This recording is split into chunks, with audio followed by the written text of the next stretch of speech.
এই দেশ বাংলাদেশের 20 কোটি মানুষের দেশ।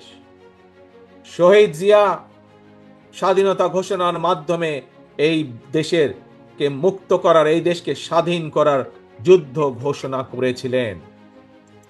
পরবর্তীতে 90-এ স্বৈরাচারের বিরুদ্ধে আন্দোলন করে স্বৈরাচার মুক্ত করেছিলেন এই দেশ দেশনেত্রী খালেদা জিয়া।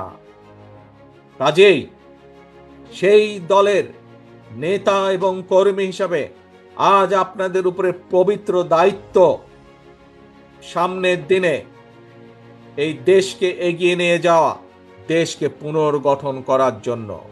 প্রিয় ভাই বোনেরা, আপনাদের নিশ্চয়ই মনে আছে সকলের, প্রায় 2 বছর আগে স্বৈরাচারের সময় আমরা বাংলাদেশের মানুষের সামনে 31টি দফা উপস্থাপন করেছিলাম, যেগুলো রাষ্ট্র মেরামত দফা হিসাবে পরিচিতি লাভ করেছিল।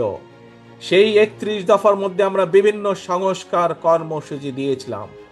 আমরা দেখেছি বর্তমান অন্তর্বর্তীকালীন সরকার একটি সংস্কার কমিশন গঠন করেছে, কিন্তু নিশ্চয়ই আপনারা পত্রপত্রিকায় দেখেছেন যে বিভিন্ন রাজনৈতিক দলকে নিয়ে যে সংস্কার কমিশনে আলাপ আলোচনা হয়েছে, যত সংস্কার আলাপ আলোচনা হয়েছে তার অধিকাংশ সংস্কার বিএনপি 2.5 বছর আগেই জাতির সামনে ঘোষণা করেছিল।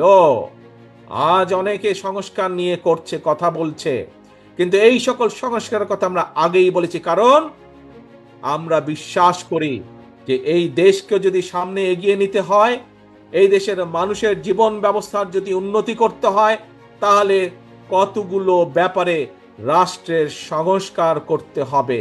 এবং সেই জন্যই আমরা অন্য কেউ চিন্তা করার আগে বিএনপি আপনাদের দলই দেশের সামনে, দেশের মানুষের সামনে সর্বপ্রথম প্রায় 2.5 বছর আগে সংস্কার প্রস্তাব উপস্থাপন করেছিলাম।